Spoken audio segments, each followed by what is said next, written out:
Hello watch lovers, and welcome to our wrap-up video for Watches and Wonders 2025. Join me as I round up all of the hot new watch releases from the year's biggest event in watchmaking. Now, we've got a lot to get through, so let's just get straight into it, beginning with Grand Seiko. And if you like icy forests and record-breaking accuracy in a wristwatch, then Grand Seiko has got you covered. Here we have two new additions to the Evolution 9 collection, one in high-intensity titanium and another in platinum, both featuring textured dials depicting forests in midwinter, and both featuring the new spring drive caliber 9RB2, which receives the new U.F.A designation, standing for ultra-fine accuracy. It delivers an astounding annual rate of plus minus 20 seconds a year. Unflipping believable accuracy is more like it. There was also two new Tentagraph chronograph watches announced, one in the shape of a lion and both with Mount Iwate textured dials. And then there was this mechanical Kiri, a 36.5mm steel watch with a pale purple dial, also with the Mount Iwate textured dial.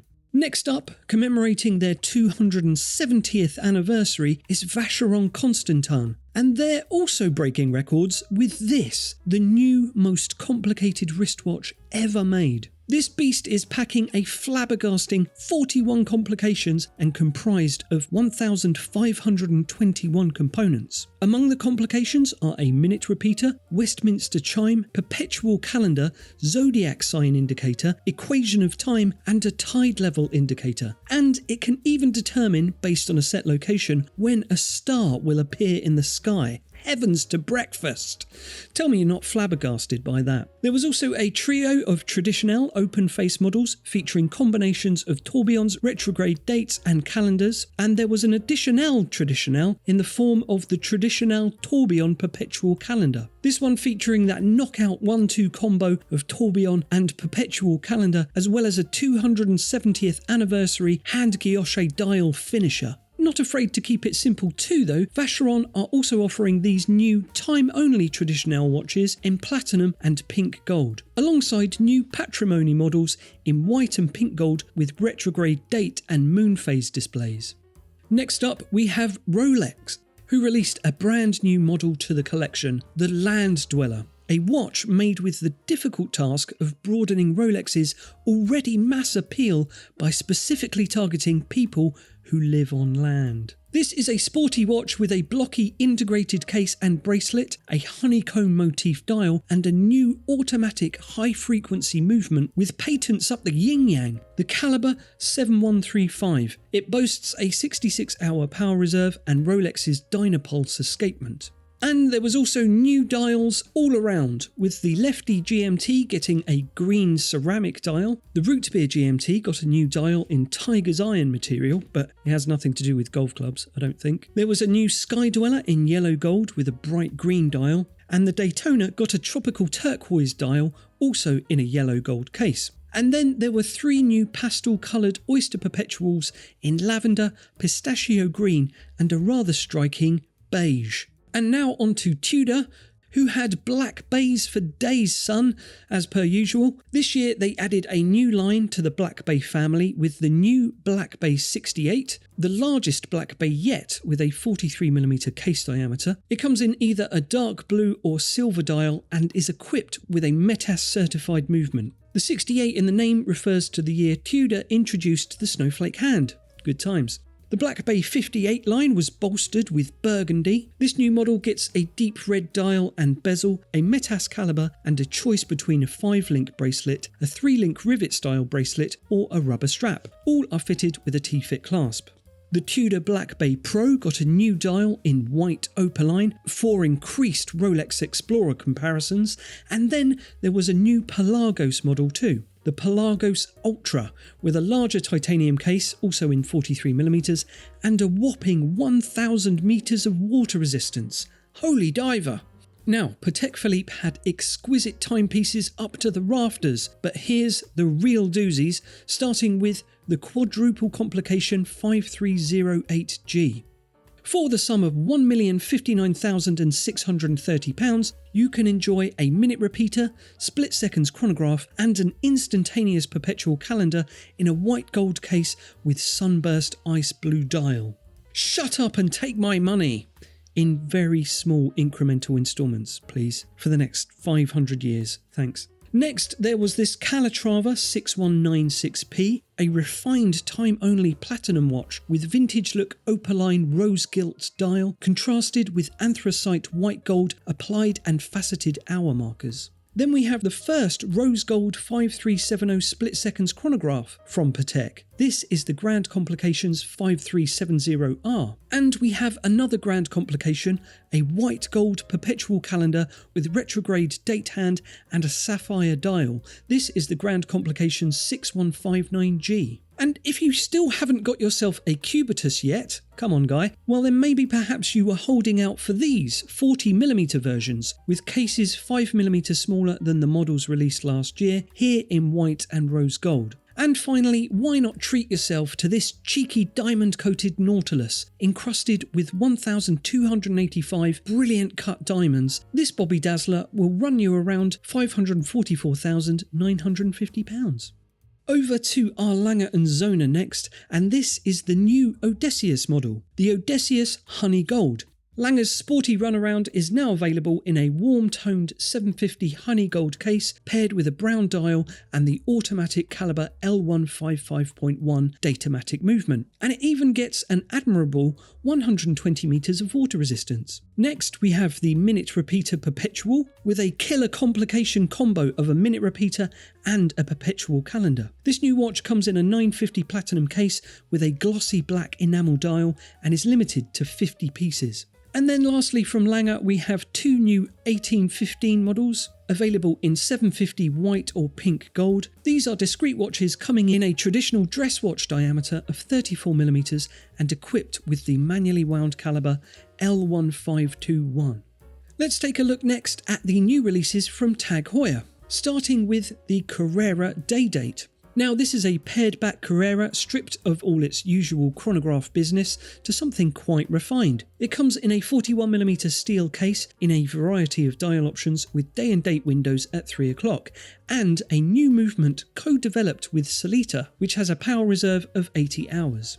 Next, there was this Carrera Date Twin Time, an updated version of a GMT model that has its roots in the 1950s, with this model featuring a teal sunray dial with Arabic numerals and baton indices. And then we have the Formula 1 Solargraph range. Here's 9 new solar quartz models in a fun array of colours and material case options from steel, black PVD and Tag's own bioplastic material, biopolyamide. And then finally there was also a special Monaco model, the Monaco Split Seconds Chronograph F1, cased in white ceramic with a skeletonized dial that features the words "Lights Out, Guerrilla Radio." No, it doesn't say that. I wish it did, but it's some reference to Formula 1 racing, which makes sense, I guess. Moving on. In a similar style to Patek Philippe, Jaeger-Lecoultre also have an abundance of new releases, so we'll just quickly cover our favourites now. We'll work our way up from the simple to the insane, beginning with the Reverso Tribute Monoface Small Seconds. Among the less complicated of the Reverso releases this year, it's an all-pink gold look that really stands out, plus it's got a pink gold Milanese link bracelet which is exquisite. It also comes with a golden coloured finely grained dial and is powered by a manual wind caliber 822 movement. Then we have the Reverso Tribute Minute Repeater, a watch that's the epitome of business in the front and party round the back. The front dial features a guillocheted swirling barley seed pattern elevated by several layers of teal blue enamel, while the reverse reveals a skeleton dial, a visual feast featuring hand beveling and brushed and grained surfaces. This watch is powered by a newly developed manual wind caliber 953, which includes crystal gongs for a more penetrating sound. Then we have the Reverso Tribute Geographic, where the reverse dial features an innovative world time display with a 24-hour world time ring that rotates around the centre of a polished silver globe with blue lacquer ocean. And then there was the Hybris Artistica Caliber 179 in white gold with a stunning blue lacquer dial and a skeleton reverse dial. It features a gyro tourbillon visible from both sides of the dial and is limited to just 10 pieces. On to IWC now, and this is the Big Pilot's Watch Shock Absorber Tourbillon Skeleton XPL. This watch features a 44mm case made from ceratanium, and it's equipped with the Spring Protect system, which protects the tourbillon against shocks. It's limited to just 100 pieces.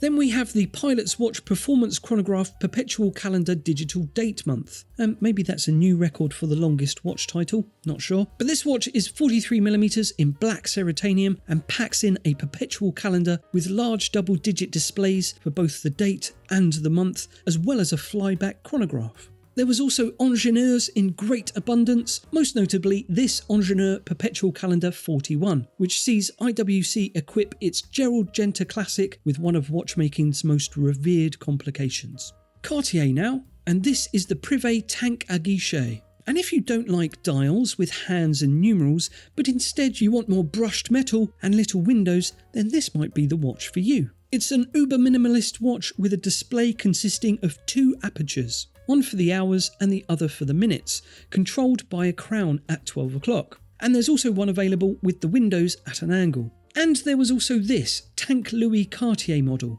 available in yellow and rose gold. This updated icon boasts the automatic caliber 1899MC, which has a power reserve of 40 hours. Next, Bvlgari were up to their old magic tricks again with their 10th world record, this time for the thinnest tourbillon watch. This Bvlgari Octimo Finissimo Ultra tourbillon has a total thickness of just 1.85mm. That's as thin as a gnome's coin.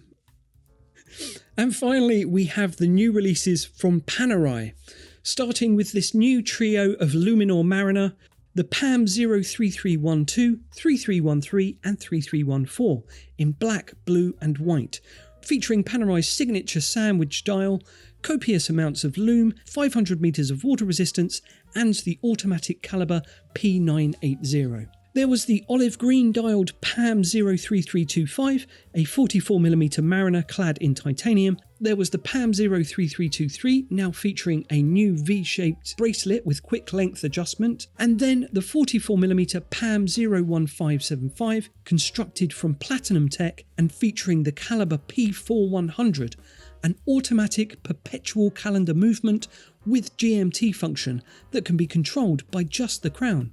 And lastly, there was the Jupiterium, Panerai's planetarium clock, consisting of 1,650 parts and with a 40-day power reserve that replicates Galileo's geocentric perspective. You know the one, I'm sure. Certainly one of my favourite perspectives.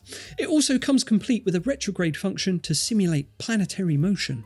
Phew, that about wraps up another Watches and Wonders. I hope you saw something to get buzzed about, and if you are on the lookout for your next luxury watch, then why not head over to watchfinder.com and you can stay up to date on all the new arrivals, special offers and promotions by signing up to our newsletter via the link in the description below. Check it out and I'll catch you next time. Goodbye.